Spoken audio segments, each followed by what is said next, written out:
পৌর নির্বাচন নিয়ে বিদেশিদের কাছে নালিশ করল বিএনপি, হীনমন্যতার পরিচয় দিয়েছে দলটি, মন্তব্য আওয়ামী লীগের। অর্থনীতির বিভিন্ন সূচকে দক্ষিণ এশিয়ার অনেক দেশের চেয়ে এগিয়ে বাংলাদেশ, বললেন প্রধানমন্ত্রী। নৌবাহিনীকে ত্রিমাত্রিক বাহিনী হিসেবে গড়ে তোলার ঘোষণা। নিখোঁজের 3 দিন পর মুন্সিগঞ্জ থেকে সময় টেলিভিশনের প্রতিনিধি আওরঙ্গজেব সজীবের লাশ উদ্ধার। এবং বড়দিন ও 31st নাইটে যে কোনো নাশকতা এড়াতে সর্বোচ্চ সতর্কতায় আইন শৃঙ্খলা রক্ষা বাহিনী। সারা দেশের গির্জাগুলোতে সার্বক্ষণিক পুলিশ প্রহরার ব্যবস্থা।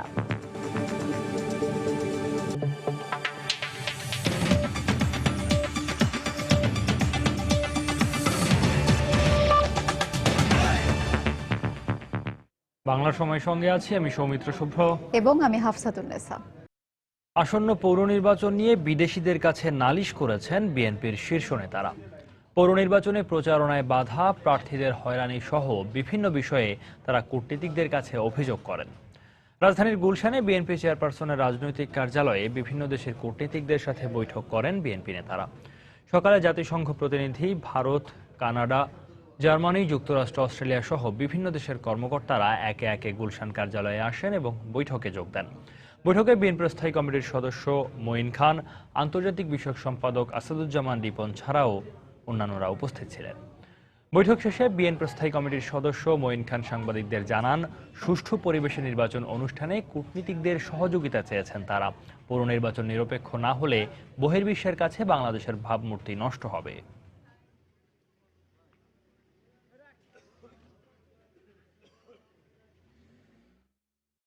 আজকে পর্যন্ত 7 জন মেয়র ইতিমধ্যেই নির্বাচিত হয়েছে এবং প্রায় 150 কাউন্সিলর ইতিমধ্যেই নির্বাচিত হয়েছে।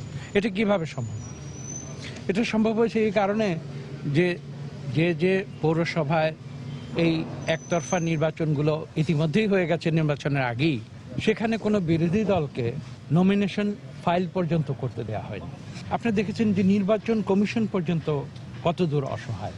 নির্বাচনের সময় যদি আমাদের নেতাকর্মীরা মাঠে থাকতে না পারে তাহলে লেভেল প্লেইং ফিল্ড কিভাবে সৃষ্টি হবে? দেশের অভ্যন্তরীণ বিষয় নিয়ে বিদেশিদের কাছে নালিশ করে বিএনপি হীনমন্যতার পরিচয় দিয়েছে বলে মন্তব্য করেছেন আওয়ামী লীগের যুগ্ম সাধারণ সম্পাদক মাহবুবুল আলম হানিফ। বিকেলে ধানমন্ডিতে আওয়ামী লীগ সভানেত্রীর কার্যালয়ে বিভিন্ন দেশের কূটনীতিকদের সাথে বিএনপির বৈঠকের ব্যাপারে এ মন্তব্য করেন তিনি। এছাড়া মুক্তিযুদ্ধে শহীদদের নিয়ে বিএনপি নেত্রীর সংশয়কে ক্ষমার অযোগ্য বলেও মন্তব্য করেন তিনি। বিদেশির কাছে যে আমাদের তুলে ধরতে হবে, আমাদের কথা বলতে হবে এই নির্বাচনে, এটা একটা অবাক করার বিষয়, এটা লজ্জাজনক বিষয়। বাংলাদেশ স্বাধীন সার্বভৌম দেশ। এই বাংলাদেশ কোনো পরনির্ভরশীল দেশ নয় যে এই দেশের আভ্যন্তরীণ বিষয়ে বিদেশির কাছে আমাদের ধর্ণা দিতে হবে বা তাদের কাছে আমাদের জাহাজ করতে হবে। আমরা বিএনপির এই হীন মানসিকতাকে আমরা ধিক্কার জানাই। প্রধানমন্ত্রী শেখ হাসিনা বলেছেন, অর্থনীতির বিভিন্ন সূচকে দক্ষিণ এশিয়ার অনেক দেশের চেয়ে এগিয়ে আছে বাংলাদেশ।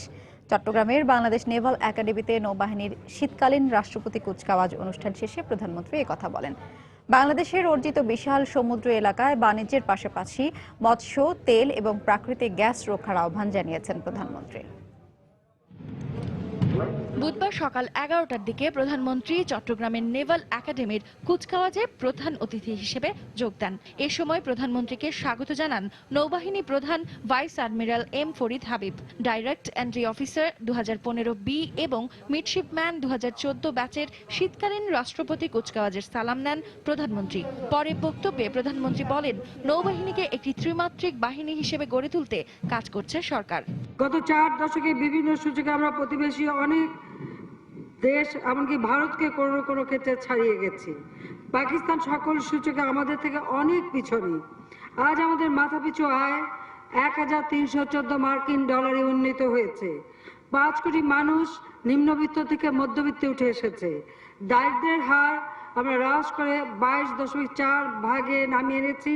আমাদের যে সমুদ্র সম্পদ রয়েছে, যেমন মৎস্য, তেল, প্রাকৃতিক সম্পদ বা অন্যান্য মূল্যবান খনিজ পদার্থ বা সামুদ্রিক পদার্থ, এই সম্পদ রক্ষা করা, আহরণ করা, অর্থনীতিতে কাজে লাগানো, দেশের মানুষের জীবন মান উন্নত করবার ক্ষেত্রে এগুলি প্রয়োজনীয় ব্যবস্থাপনা করা।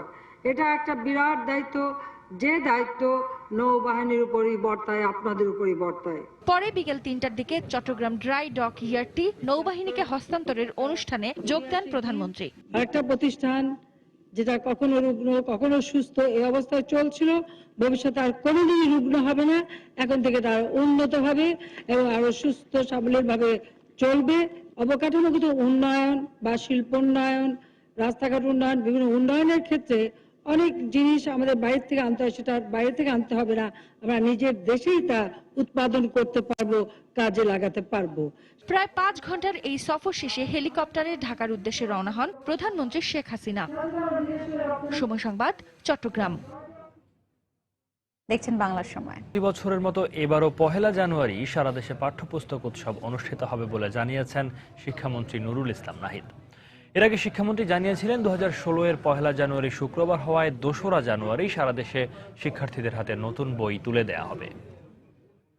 এইবারও আমরা আগামী জানুয়ারিতে বই দেব, সেই প্রস্তুতি আমাদের সম্পূর্ণ হয়ে গেছে। আমরা সব জায়গায় বই পাঠিয়ে দিয়েছি, সব স্কুলে বা মাদ্রাসায় বই পৌঁছে গেছে, অথবা কাছাকাছি নিয়ে রাখা হয়েছে, যার যা সুবিধা মতো করবে। তাই আমরা এবছর 1 জানুয়ারি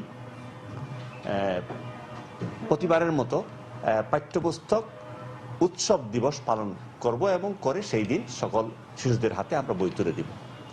এই আয়োজন আমরা সারা দেশে সম্পন্ন করে ফেলেছি।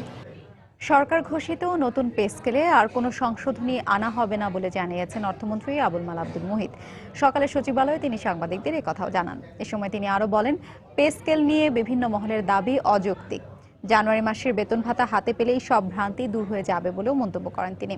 বেসরকারি শিক্ষা প্রতিষ্ঠানের শিক্ষকদের এমপিওভুক্ত বিষয়ে দ্বিমত প্রকাশ করে মুহিত বলেন, এমপিও যৌক্তিকতা নিয়ে একটি কমিটি কাজ করছে। কমিটির প্রতিবেদনের পর এমপিও এর বিষয়ে সিদ্ধান্ত নেওয়া হবে।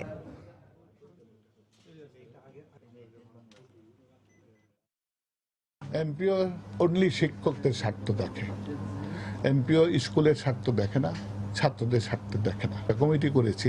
If the committee finds that MPO is the best way to do it, MPO will continue. I don't see any change in the amendment of the scale. No, I don't think there would be any movement, because you see এখন বেতন পেতে শুরু করবে, তখন দেখবে যে না, অনেকগুলো তাদের ধারণার কোনো বেসিস নাই।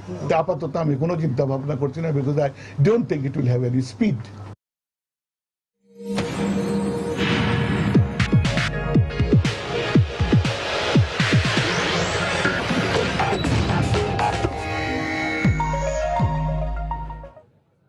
নির্বাচনের দিন এগিয়ে আসার সঙ্গে সঙ্গে ব্যস্ততা বাড়ছে মেয়র ও কাউন্সিলর প্রার্থীদের। প্রতিটি মুহূর্ত কাজে লাগাতে প্রার্থীরা চষে বেড়াচ্ছেন পাড়া মহল্লার অলিগলি, দিচ্ছেন নির্বাচনী ইশতেহার বাস্তবায়নের প্রতিশ্রুতি। মাইকিং আর গণসংযোগে মুখর হয়ে উঠেছে প্রতিটি পৌরসভা। কুমিল্লা থেকে রিপোর্টার কামরুজ্জামান মামুন ও ব্যুরো প্রতিবেদকদের পাঠানো তথ্য ছবি নিয়ে ডেস্ক রিপোর্ট। সকাল থেকেই প্রার্থীদের প্রচারণায় মুখর কুমিল্লার চান্দিনা পৌরসভা। ভোট গ্রহণের সময় এগিয়ে আসায় ব্যস্ত সময় কাটছে মেয়র ও কাউন্সিলর প্রার্থীদের। তারা জয়ের ব্যাপারে আশাবাদী হলেও উন্নয়নের প্রতিশ্রুতি নিয়ে হিসেব কষছেন সাধারণ মানুষ। নতুন হিসেবে জনগণ একটা সাড়া দিচ্ছে, দলমল নির্বিশেষে আমাকে ভোট দিয়ে মেয়র হিসেবে দেখতে চায়। বিগত 5 বছর যতটুকু উন্নয়নের ছোঁয়া লেগেছে তার আলোকে এবং 3 জন প্রার্থীর মধ্যে বিশেষ বিবেচনা করে যোগ্যতার ভিত্তিতে তারা আমাকে ভোট দেবে। ফেনীর দাগনভূঞা পৌরসভায়ও সকাল থেকে রাত অবধি চলছে প্রার্থীদের নির্বাচনী প্রচার। বিএনপি মনোনীত প্রার্থীর পক্ষে ভোটারদের কাছে ভোট চাইছেন কেন্দ্রীয় নেতারা। পাশাপাশি আধুনিক পৌরসভা গঠনের প্রতিশ্রুতি দিচ্ছেন আওয়ামী লীগের মেয়র প্রার্থী। সিলেটের গোলাপগঞ্জ পৌরসভায় নিজ নিজ প্রতীকের পোস্টার, লিফলেট নিয়ে জোর প্রচারণায় নেমেছেন প্রার্থীরা। এ পৌরসভায় বিএনপির একক প্রার্থী থাকলেও আওয়ামী লীগের 2 জন বিদ্রোহী প্রার্থী প্রতিদ্বন্দ্বিতা করছেন। তাই ভোটাররা মনে করছেন এবার মেয়র পদে ত্রিমুখী লড়াই হবে। গত 2টি নির্বাচনে আমরা বিপুল ভোটে এই পৌরসভায় বিজয়ী হয়েছি এবং আমার বিশ্বাস উন্নয়নের এই ধারাবাহিকতা রক্ষার্থে জনগণ আমাকে আবারও বিপুল ভোট দিয়ে ইনশাল্লাহ নির্বাচিত করবে। দীর্ঘ 15 বছরে তার কাঙ্ক্ষিত উন্নয়নের ছিটফোঁটাই হয় নাই, অপরিকল্পিত নগরী গড়ে উঠেছে। আমি অবশ্যই নির্বাচিত হলে একটি পরিকল্পিত নগরী করে গড়ে তুলব। রাস্তা দিলেই গাড় দিলেই গড় যখন নানান যন্ত্র মাথার গিয়ালে খেউ খেউর লগে ইয়ে করে না। শীত উপেক্ষা করে ময়মনসিংহের ফুলপুর পৌরসভায় সকাল থেকেই গণসংযোগে নেমেছেন 2 হেভিওয়েট প্রার্থী। কর্মীদের নিয়ে নিজ নিজ প্রতীকের পোস্টার, লিফলেট নিয়ে নির্বাচনী মাঠ চষে বেড়াচ্ছেন পাড়া মহল্লার অলিগলি। তবে প্রতিশ্রুতির ঝুড়ি নয়, প্রার্থীদের অতীত কর্মকাণ্ড নিয়ে বিশ্লেষণ করছেন ভোটাররা। ফাহমিদা মন্টুসী, সময় সংবাদ। নির্বাচন যত ঘনিয়ে আসছে ততই বাড়ছে প্রার্থীদের ব্যস্ততা। রাত দিন পোস্টার, লিফলেট হাতে ভোটারদের কাছে যাচ্ছেন তারা, দিচ্ছেন সব দাবি বাস্তবায়নের প্রতিশ্রুতি। অনেক এলাকায় আবার প্রার্থীদের বিরুদ্ধে রয়েছে প্রচার প্রচারণায় বাধা দেওয়ার পাল্টাপাল্টি অভিযোগ। জেলা প্রতিনিধিদের পাঠানো তথ্য ও ছবি নিয়ে ডেস্ক রিপোর্ট। মেয়র ও কাউন্সিলর প্রার্থীদের পোস্টারে ছেয়ে গেছে বরগুনার পাথরঘাটা পৌরসভা। সেখানে মেয়র পদে লড়ছেন 3 জন প্রার্থী। এরই মধ্যে প্রচারণায় বাধা সৃষ্টির অভিযোগ উঠেছে প্রতিদ্বন্দ্বী প্রার্থীদের মধ্যে। 2 দিন আমাদেরকে লাঠি ছোটা, রামদানিয়া আক্রমণ করে আমার অনেক কর্মীদেরকে আহত করেছে। আমার কোনো কর্মীরা তাকে বাধা দিচ্ছে না, কারণ তাদের মধ্যে বিরোধ আছে। চাঁদপুরের মতলব পৌরসভায় পথে পথে নানা প্রতিশ্রুতি নিয়ে ঘুরছেন প্রার্থীরা। ভোটাররাও বিবেচনায় রাখছেন শিক্ষিত, পরিশ্রমী ও সৎ প্রার্থীর নাম। সেখানকার রিটার্নিং অফিসার জানান, ভোট কেন্দ্রের বিষয়ে প্রার্থীদের অভিযোগ থাকলে যথাযথ ব্যবস্থা নেওয়া হবে। খুব সুন্দরভাবে যখন কাজ করে, আমরা সবার সাথে আমাদের সাথে মিশে এমন একটা প্রার্থী আমরা চাই। কাজগুলো সমাপ্ত করতে পারে, সেই জন্যই আমরা একজন ভালো লোককে আমরা নির্বাচিত করব। প্রার্থীদের যদি কোনো বিশেষ অভিযোগ থাকে তাহলে আমরা সেই কেন্দ্রটার ব্যাপারে আলাদা করে নজরদারি রাখবো এবং আমাদের যে মোবাইল ফোর্স থাকবে, যে টিম থাকবে, তারা অবশ্যই সেই কেন্দ্রগুলির ব্যাপারে বিশেষ দৃষ্টি দেবে। যশোরে বিএনপি মনোনীত মেয়র প্রার্থীর পক্ষে প্রচারণা চালিয়েছেন সাবেক মন্ত্রী নিতাই রায় চৌধুরী ও খুলনা বিভাগীয় সাংগঠনিক সম্পাদক মশিউর রহমান। এছাড়া ফরিদপুরের নগরকান্দা এবং সিরাজগঞ্জের বেলকুচি পৌরসভায় সকাল থেকে গভীর রাত পর্যন্ত প্রার্থীরা ছুটে যাচ্ছেন ভোটারদের দ্বারে দ্বারে। এদিকে লক্ষ্মীপুরের রায়পুর পৌরসভায় আচরণবিধি লঙ্ঘনের অভিযোগে আওয়ামী লীগ মনোনীত প্রার্থীকে কারণ দর্শানোর নোটিশ দিয়েছেন রিটার্নিং অফিসার। এই পৌরসভায় মেয়র পদে লড়ছেন 5 জন। টাঙ্গাইলের গোপালপুর পৌরসভায়ও নির্বাচনে ভোটারদের সমর্থন আদায়ে প্রার্থীরা চষে বেড়াচ্ছেন বিভিন্ন পাড়া মহল্লার অলিগলি। নিয়ন মোহাইমিন, সময় সংবাদ। নির্বাচন কমিশনের অসহায়ত্ব প্রকাশ বিএনপিকে বিস্মিত করেছে বলে মন্তব্য করেছেন বিএনপির স্থায়ী কমিটির সদস্য গয়েশ্বর চন্দ্র রায়। দুপুরে বান্দরবান পৌরসভায় বিএনপি মনোনীত মেয়র প্রার্থী জাবেদ রেজার পক্ষে গণসংযোগ শেষে তিনি এই কথা বলেন। তিনি বলেন, নির্বাচন কমিশন সার্বভৌম প্রতিষ্ঠান হলেও সার্বভৌমত্ব রক্ষা করতে ব্যর্থ হয়েছে। তাদের হাতে যথেষ্ট পরিমাণ ক্ষমতা আছে, যে ক্ষমতা প্রয়োগ করে একটা সুষ্ঠু নির্বাচন করতে পারে। আমি কয়েকদিন আগে দেখলাম তারা প্রধানমন্ত্রীর কাছে আহ্বান করছে যে সুষ্ঠু নির্বাচনের জন্য কি আচরণবিধি করতে পারে। নির্বাচন কমিশন তার যে অসহায়ত্ব প্রকাশ করছে এটা খুব বিস্ময়কর। অর্থাৎ এই যে সার্বভৌম একটা প্রতিষ্ঠান নির্বাচন কমিশন, সেই সার্বভৌমত্বটা তারা সংরক্ষণ করতে পারে। এদিকে সুষ্ঠু নির্বাচনের জন্য সবার সহযোগিতা প্রয়োজন, আর সেই সহযোগিতা চাওয়া মানে অসহায়ত্ব প্রকাশ নয় বলে মন্তব্য করেছেন নির্বাচন কমিশনার শাহনওয়াজ। সরকার প্রধানের সহায়তা চাওয়া নিয়ে তার আগের বক্তব্যের সমর্থনে বুধবার সাংবাদিকদের একথা বলেন তিনি। এছাড়া নির্বাচনে আচরণবিধি ভঙ্গকারীর বিরুদ্ধে ব্যবস্থা নিতে নির্বাচন কমিশন পিছপা হবে না বলেও জানান তিনি। যিনি সরকার প্রধান আছেন তাকেও আমরা বলবো বিষয়টা দেখার জন্য, এবং আপনাদের মাধ্যমেই জানাচ্ছি যে যারা সরকারি দলে আছেন তারা যেন অনুগ্রহ করে আমাদেরকে সহযোগিতা করেন, আমাদেরকে অপ্রস্তুত না করেন এবং নিজেরাও যেন অপ্রস্তুত না হয়ে পড়েন। রোববার নির্বাচন কমিশনার মোহাম্মদ শাহনেওয়াজের এমন বক্তব্যের পর নির্বাচন কমিশনের সক্ষমতা নিয়ে সমালোচনার ঝড় ওঠে বিভিন্ন মহলে। সেই বক্তব্যের 2 দিন পর বুধবার এই বিষয়ে সাংবাদিকদের কাছে আবারও মুখ খুললেন তিনি মনে করেন বিষয়টির ভুল ব্যাখ্যা দেওয়া হয়েছে। কারণ নির্বাচন কমিশনের একার পক্ষে নির্বাচনটা করা সম্ভব না, সবাই সম্মিলিতভাবে করবে এবং কারোর কাছ থেকে সহায়তা চাওয়াটা নির্বাচন কমিশনের কোনো ভুলের কারণ না বা অসহায়ত্বর কারণ না। তিনি আরো জানান, পূর্ব অভিজ্ঞতা বলে নির্বাচন যত কাছাকাছি আসে আচরণবিধি লঙ্ঘনের প্রবণতা তত বাড়তে থাকে। আর তাই রিটার্নিং কর্মকর্তাদেরকে নির্দেশনা দেওয়া হয়েছে যত গুরুত্বপূর্ণ ব্যক্তি হোক, নিয়ম ভাঙলে তাদের বিরুদ্ধে কঠোর আইনানুগ ব্যবস্থা নিতে। আমাদের আদেশ এবং এটা নির্দেশ সবাই প্রতি যে সাথে সাথে যেন অ্যাকশন নিয়ে নেয়, সে যেই হোক না, সে সংসদ সদস্য হোক অথবা সাধারণ মানুষ হোক অথবা প্রার্থী হোক, এবং যে ক্ষেত্রে কোনো গুরুত্বপূর্ণ ব্যক্তি কোনো প্রার্থীর পক্ষে কাজ করবে সে প্রার্থীর বিরুদ্ধেও যেন ব্যবস্থা নেয় সে কথা বলেছি। দরকার হলে আমাদের আইন হাতেও আছে, আমাদের কাছে এই ধরনের রিপোর্ট আসে যে প্রার্থীকে সহায়তা করছে এবং প্রার্থী সেটা গ্রহণ করছে, এমন যদি ঘটনা ঘটে আমরা প্রার্থীটাও বাতিল করে দেব। আগামী 30 ডিসেম্বর 200টির বেশি পৌরসভায় অনুষ্ঠিত হবে এই নির্বাচন। রামিম হাসান, সময় সংবাদ, ঢাকা। বাংলার সময় আরও থাকছে। পাবনা জেনারেল হাসপাতাল থেকে নবজাতক চুরির অভিযোগ, শোকে স্তব্ধ মা ও স্বজনরা।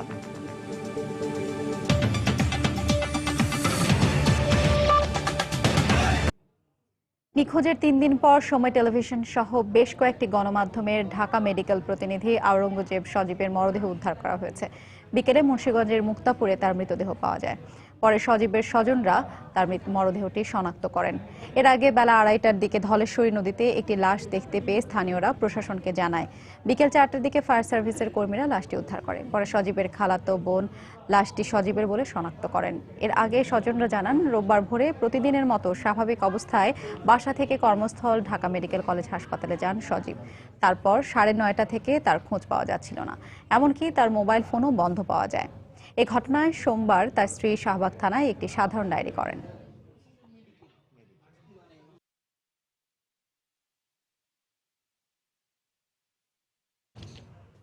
এই মুহূর্তে মুন্সিগঞ্জ সদর থানায় আছেন রিপোর্টার রাশেদ লিমন। আমরা এখন সরাসরি চলে যাচ্ছি সেখানে। লিমন,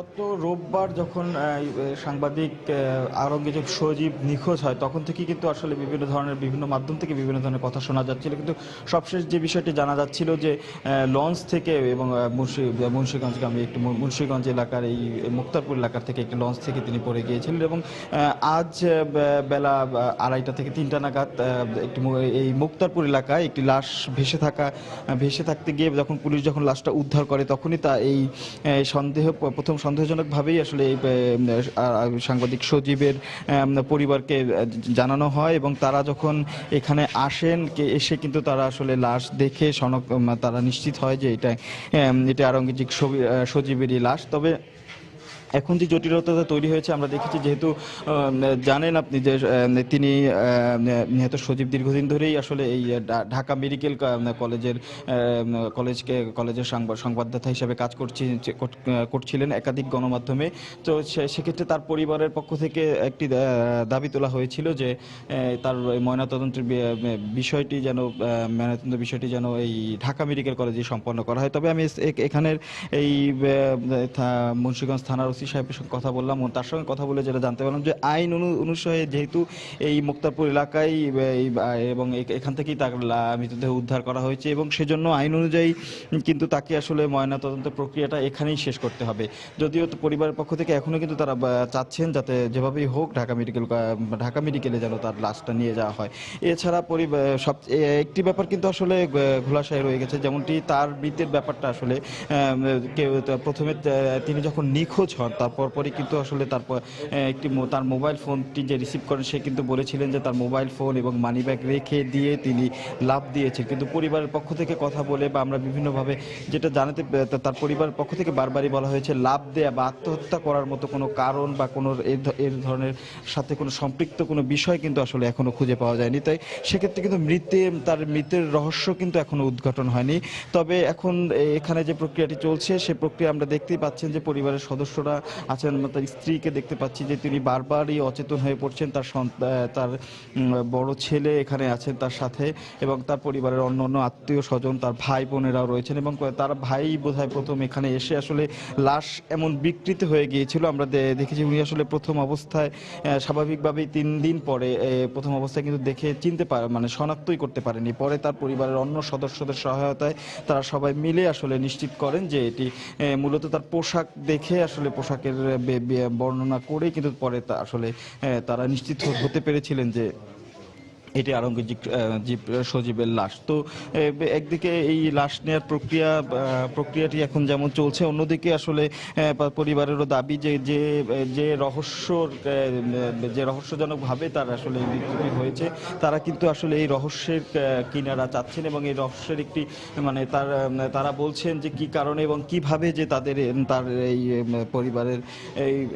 পরিবারের একমাত্র উপার্জক ব্যক্তির এই মৃত্যুটি হলো, তারা এই কারণ কারণটিও কিন্তু এই অসহায় পরিবারটির পক্ষ থেকে এখন জানতে চাওয়া হচ্ছে। তো আফসা, এই ছিল এখনকার মতো এই মুন্সিগঞ্জ এলাকা থেকে আমার কাছে সর্বশেষ খবর। সহকর্মী রাশেদ লিমন জানাচ্ছিলেন মুন্সিগঞ্জ সদর থানা থেকে। তিনি যেটি জানালেন যে লাশ নেওয়ার প্রক্রিয়া চলছে। এদিকে নিখোঁজের 14 দিন পর রাজশাহী প্রকৌশল ও প্রযুক্তি বিশ্ববিদ্যালয়ের ছাত্রলীগ নেতা সাইফুজ্জামান সোহাগকে চট্টগ্রামের বীরসরাই থেকে উদ্ধার করেছে পুলিশ। সকালে মুঠোফোনে সোহাগের সন্ধান পাওয়ার খবর পেয়ে স্বস্তি ফিরে পায় তার পরিবার।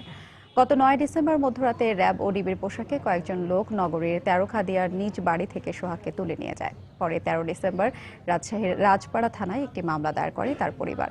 এই ঘটনার পর আজ চট্টগ্রামের মিরসরাই থেকে তাকে উদ্ধার করে পুলিশ। মানুষটাকে নিয়ে আসা, এই 14 দিন হারানোর পর সন্তান পাওয়া মায়ের জন্য কত আহত গেছে, তারও বেশি বলতে পারি। আমাদের সিকিউরিটিটা যাতে আসে, যখন আমার কাছে আসবে এবং ওনারা আমার কাছে দিবে তুলে, তখন হয়তো আমি পুরোপুরি মানে স্বস্তি পাবো। আমার বাবার ফোনে আমার হাজবেন্ডের সাথে আমার কথা হয়, তো ওকে আমি প্রথমে যেটা জিজ্ঞাসা করি যে শারীরিকভাবে সে কেমন আছে, তো সে আমাকে বলেছে যে আমি সুস্থ আছি। ভাইয়া তো শেষ পর্যন্ত পাওয়া গেছে, কিন্তু না দেখা পর্যন্ত তো পুরোপুরি চিন্তাটা যাচ্ছে না। পাবনা জেনারেল হাসপাতালের গাইনি ওয়ার্ড থেকে 2 দিন বয়সী এক নবজাতক চুরি হয়েছে। গতকাল রাতে অজ্ঞাত এক নারী শিশুটিকে চুরি করে নিয়ে যায় বলে অভিযোগ করেছে পরিবার। পুলিশ ও স্বজনরা জানান, রোববার সদর উপজেলার খয়েরসুতি গ্রামের সৌদি প্রবাসী উকিল উদ্দিনের স্ত্রী শেলি খাতুন পাবনা সদর হাসপাতালে এক কন্যা সন্তান জন্ম দেন। গতকাল রাতে নবজাতকের দাদি হালিমা খাতুনের কাছ থেকে অজ্ঞাত পরিচয় এক মহিলা কৌশলে শিশুটিকে কোলে নিয়ে আদর করতে থাকে। এক পর্যায়ে সবার চোখ ফাঁকি দিয়ে শিশুটিকে নিয়ে পালিয়ে যায় সে। এতে বাকরুদ্ধ হয়ে পড়েছেন নবজাতকের মা শেলি খাতুন। এদিকে এই ঘটনার পর হাসপাতাল কর্তৃপক্ষ ও পুলিশকে জানালেও এখনো পর্যন্ত শিশুটির খোঁজ মেলেনি।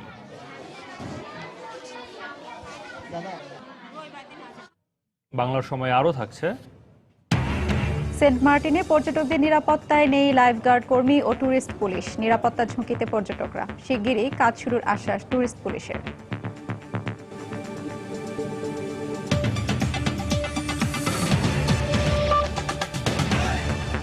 আরএফএল ওয়াটার পাম্প, পানি দেবে টেনশন নয়।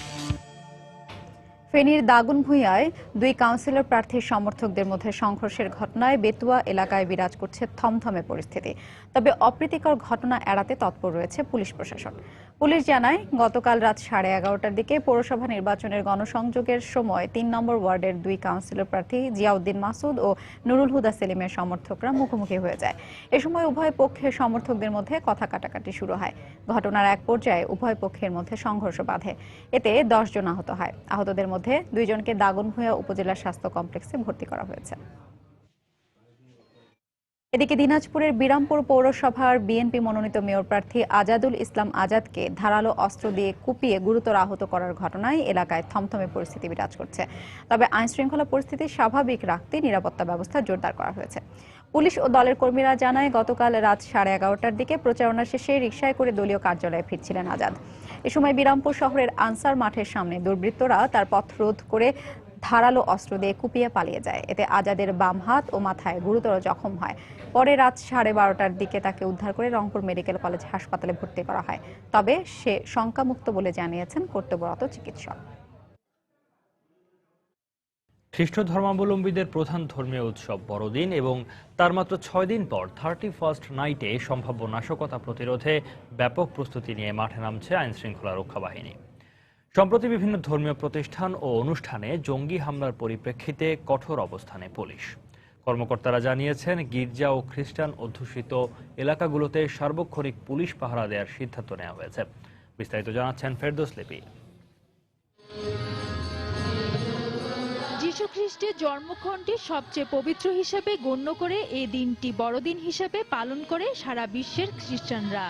বিশ্বের অন্যান্য দেশের মতো বাংলাদেশেও দিনটি উদযাপনে খ্রিস্টান পরিবারগুলোতে উৎসবের প্রস্তুতি শুরু হয়েছে বেশ আগে। তবে এরই মাঝে উৎকণ্ঠাও কাজ করছে তাদের ভেতর। গত 1.5 মাসে দেশের বিভিন্ন স্থানে গির্জা ও ধর্মীয় গুরুদের উপর হামলার ঘটনায় উৎসব নিয়ে শঙ্কিত এই সম্প্রদায়ের মানুষ। বড়দিন সামনে, আমাদের জায়গায় জায়গায় অনেক ঘটনা হচ্ছে, কিন্তু এটা তো আমাদের সবচেয়ে বড় অনুষ্ঠান। মানসিকভাবে আমরা একটু ভয়েই আছি বেসিক্যালি, যে গির্জায় আসবো, কোন ঘটনা ঘটবে। গির্জায় যাব মা বাবার সাথে, বন্ধু ফ্রেন্ডদের বাসায় বেড়াতে যাব, বা পারিবারিক সবার জন্য, আত্মীয় স্বজন সবার জন্য কাপড় চোপড় কিনেছি।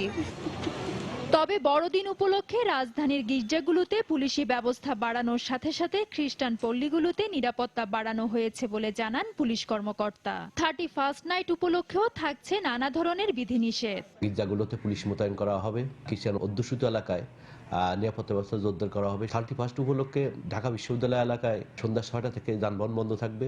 গুলশান বনানী এলাকায় রাত 8টা থেকে যানবাহন বন্ধ থাকবে। হানাহানির পথ ছেড়ে শান্তি ও সম্প্রীতির উপলব্ধি নিয়ে দেশকে এগিয়ে নিয়ে যাওয়ার আহ্বান বাংলাদেশ খ্রিস্টান সম্প্রদায়ের প্রধান এই ধর্মীয় নেতার। সকল প্রতিহিংসা, সকল সহিংসতা, সকল বিদ্বেষ এগুলো তো বড়দিনের বার্তা নয়। তো আজকে আহ্বান থাকবে মানুষ শান্তিতে থাকুক, মানুষ মানুষকে শ্রদ্ধা করুক। এবার 24 ডিসেম্বর রাত 8:30টায় গির্জায় গির্জায় প্রার্থনার মধ্য দিয়ে শুরু হবে শুভ বড়দিনের আনুষ্ঠানিকতা, যা চলবে 25 ডিসেম্বর দুপুর পর্যন্ত। ফেরদৌস লিপি, সময় সংবাদ, ঢাকা। দেশের সর্বদক্ষিণের প্রবাল দ্বীপ সেন্ট মার্টিন। শীত মৌসুমে এ দ্বীপে প্রতিদিন গড়ে 5000-এর বেশি পর্যটক ভিড় করছেন, কিন্তু পর্যটকদের নিরাপত্তায় নেই কোনো লাইফগার্ড কর্মী ও ট্যুরিস্ট পুলিশ। এতে স্বাভাবিক নিরাপত্তা নিয়ে শঙ্কায় রয়েছেন পর্যটকরা। এদিকে ট্যুরিস্ট পুলিশ বলছে আগামী মাস থেকে তারা দ্বীপে কাজ শুরু করবেন। সুজাউদ্দিন রুবেলের তথ্য ও ছবি নিয়ে ডেস্ক রিপোর্ট। সেন্ট মার্টিন দেশের একমাত্র প্রবাল দ্বীপ। দেশের সর্বদক্ষিণের উপজেলা টেকনাফ থেকে জাহাজ যোগে দ্বীপে পৌঁছতে সময় লাগে প্রায় 3 ঘন্টা। স্বচ্ছ জলরাশি, প্রবাল পাথরের সারি সারি আর দ্বীপের কেয়াবন সব মিলিয়ে সৌন্দর্যের হাতছানি। প্রতিদিন গড়ে 5000-এরও বেশি পর্যটক ভ্রমণে আসছেন শীতের এ মৌসুমে। কিন্তু দ্বীপে লাইফগার্ড ও ট্যুরিস্ট পুলিশ না থাকায় পর্যটকরা অনেকটা আতঙ্কের মধ্যে থাকেন। এই যে ট্যুরিস্টরা যে বাইরে থেকে আসে, তারা যে একটু নিরাপদভাবে যে সাঁতার কাটবে বা গোসল করবে, সেই ব্যাপারে যে একটা লাল ফ্ল্যাগ এবং সবুজ ফ্ল্যাগের যে ব্যাপারটা ওটা এখানে নাই। যদি এখানে লাইফ গার্ড থাকতো, যদি কর্তৃপক্ষের কোনো লোক থাকতো, ওরা গাইড করতে পারতো যে এখন নেমেন না, এখানে নেমেন না বা ওখানে নামেন। পর্যটকের ভ্রমণ নিরাপত্তায় ট্যুরিস্ট পুলিশ ও লাইফগার্ড নিয়োগ জরুরি বলে জানালেন স্থানীয় জনপ্রতিনিধি। প্রচুর পরিমাণ এখানে এই যে লোকগুলি আসে পর্যটকরা, সেই হিসেবে এখানে প্রচুর পরিমাণ এখানে কোনো লাইফ গার্ড এবং ট্যুরিস্ট পুলিশ নাই। পর্যাপ্ত পরিমাণ লাইফ গার্ড এবং ট্যুরিস্ট পুলিশ এখানে থাকার জন্য, দেওয়ার জন্য আমি প্রশাসনের কাছে দাবি জানাচ্ছি। কক্সবাজার অঞ্চলের দায়িত্বপ্রাপ্ত ট্যুরিস্ট পুলিশের এই কর্মকর্তা জানালেন আগামী জানুয়ারি থেকে সেন্ট মার্টিন দ্বীপে তাদের একটি ইউনিট কাজ শুরু করবে। আগামী মাস থেকে আমরা ফাংশন হচ্ছে, এই জন্য আমরা বাসা ভাড়া নিয়েছি এবং 70 জন পুলিশের আমাদের রয়েছে, মেনশন রয়েছে। সংশ্লিষ্টরা বলছেন সম্ভাবনাময় এবং সৌন্দর্যের এ প্রবাল দ্বীপকে ঘিরে নিরাপত্তা বলয় তৈরি করা গেলে এখানে পর্যটকের আগমন বাড়বে আরো কয়েক গুণ। সময় সংবাদ, কক্সবাজার। বাংলার সময়ের শীর্ষ সংবাদগুলো জানিয়ে দিচ্ছি আরেকবার। পৌর নির্বাচন নিয়ে বিদেশিদের কাছে নালিশ করল বিএনপি। হীনমন্যতার পরিচয় দিয়েছে দলটি, মন্তব্য আওয়ামী লীগের।